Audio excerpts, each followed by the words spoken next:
I hope you're now as excited as I am to finally show you how the digital tool looks like and giving you a demonstration of how to navigate the tool.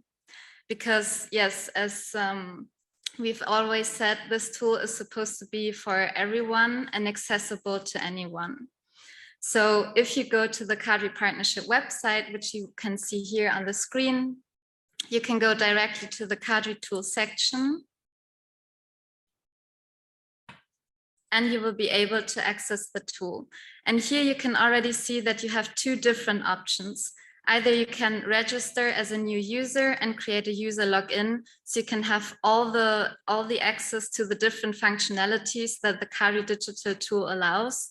Or if you don't want to register, you can still have full access to the question bank, accessing all of the knowledge repository that was mentioned of the CADRI partners.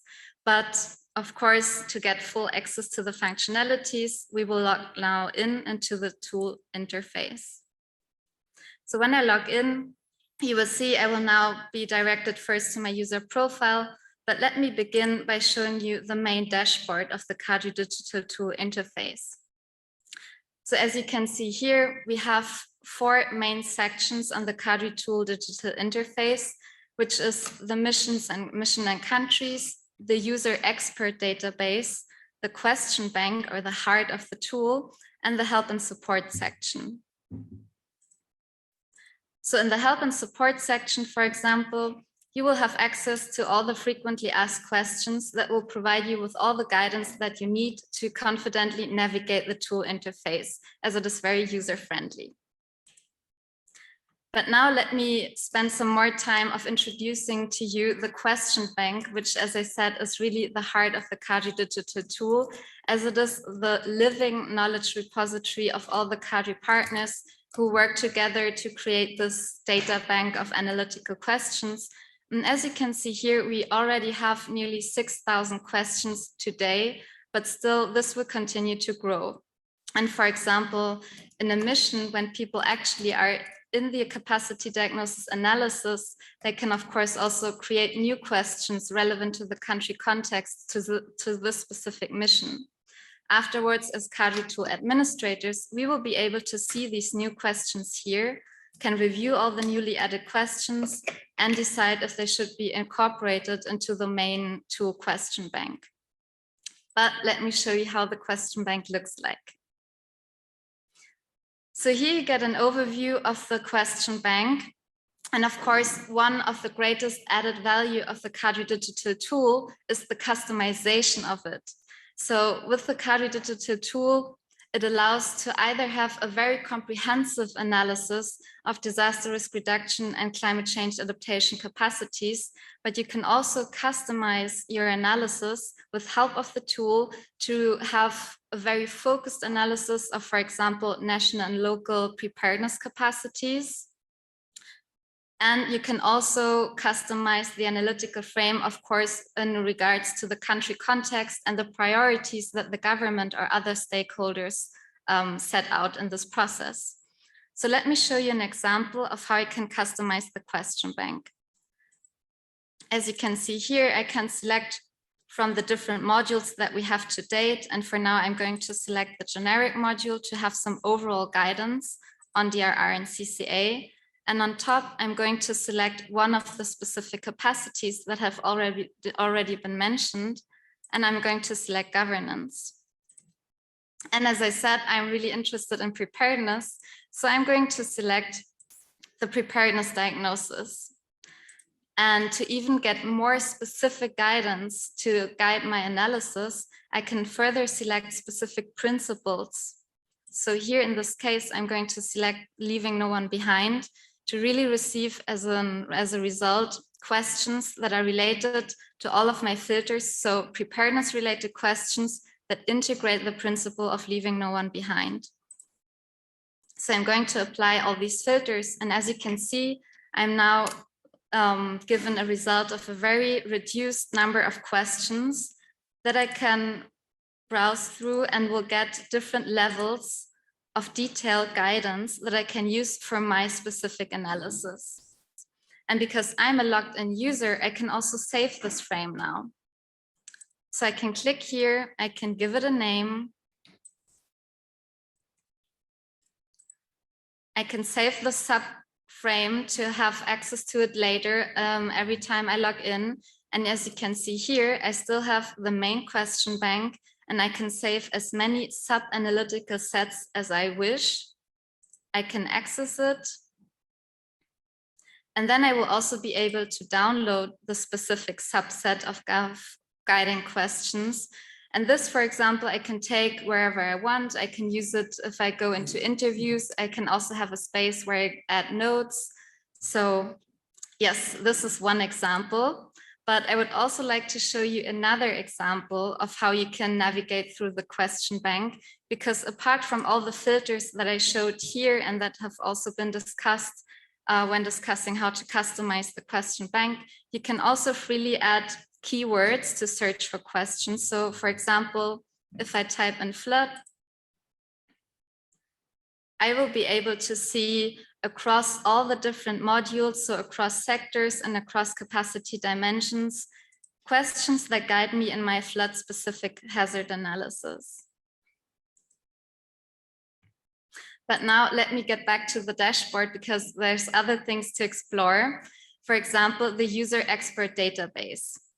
So this is really the network that we also use when we deploy expertise in the CADRI capacity diagnosis missions. So these are the registered experts at global and regional level. And of course, as we only launched this tool now, this number will continuously grow, but we already today have above 100 registered experts.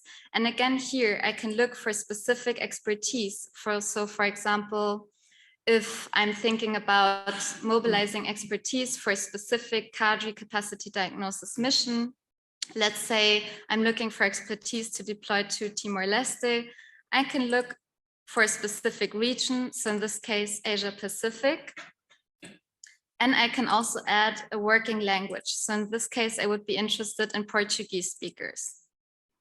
And I can even add, for example, a primary area of specialization. And here I'm just going to select disaster risk reduction. And if I apply all of these filters, I'm going to get the exact expertise that I need for this mission. And I can enter the user profile and will be able to see further details like the respective organization and the specialization, and of course also languages that the expert is fluent in. So this is really the basis for us also to, connect and mobilize expertise. And now I'm going to come to the last main part of the tool dashboard, which is the mission and countries. And this is really all about planning and conducting and facilitating this process of a CADRI mission.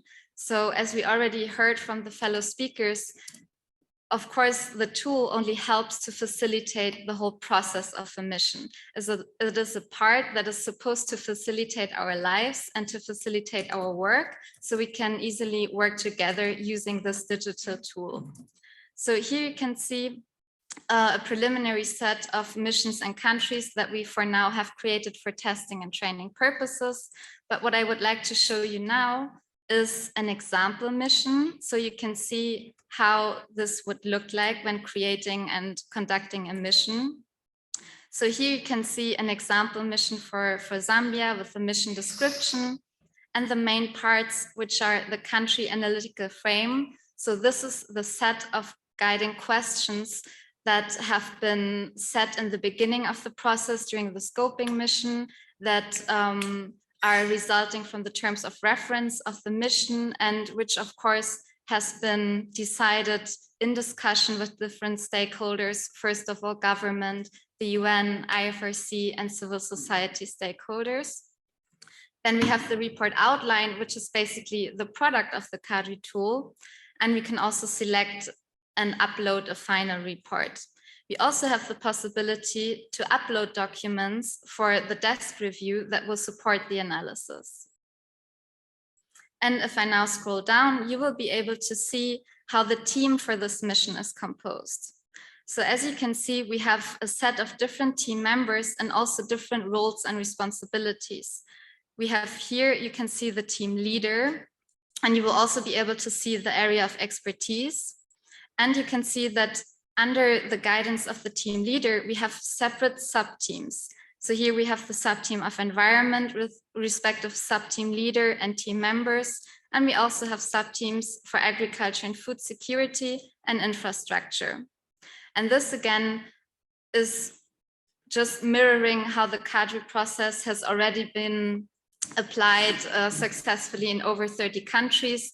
This is nothing new, how we organize the teams, how we divide roles and responsibilities, but what is really new is that it's now facilitated, and then that we can easily create and allocate these roles and responsibilities, and that team members will easily see what is their part in this mission.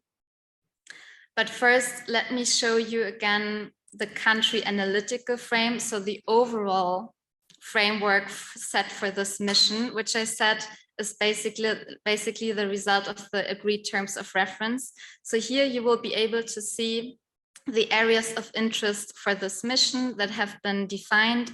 So in this case, the priority sectors would be agriculture and food security, as well as environment, and priority hazards in this case were defined to be drought and floods.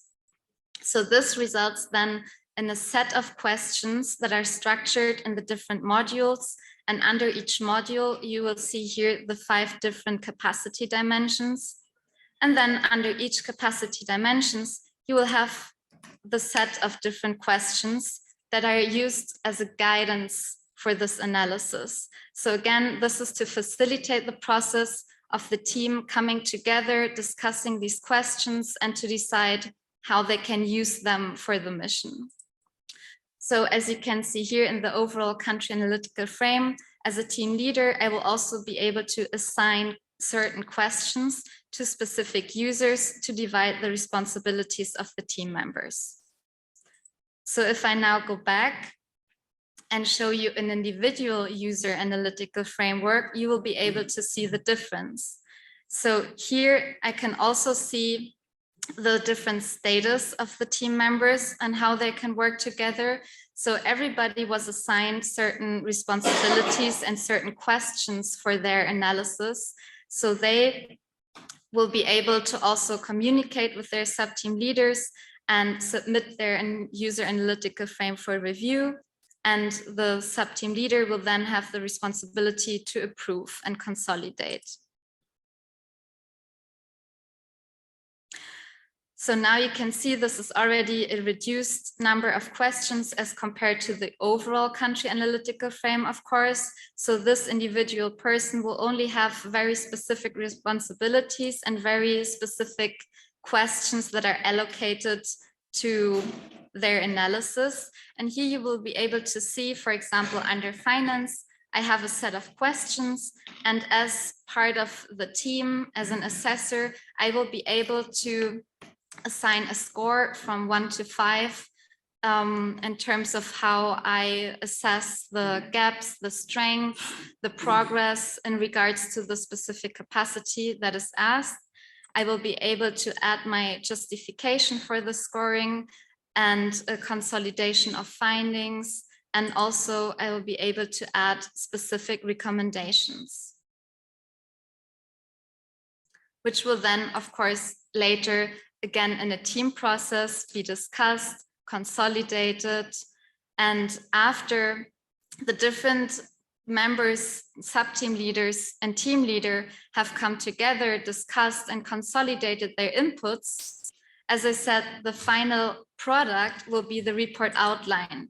And this is, again, something facilitated by the digital tool because it is generated automatically once you approve your findings. So this is how the report outline would look like. You have a structure of general findings, sector-specific findings, and hazards. So here, as we have said in the beginning, drought and floods as priority hazards, we will have here the analysis.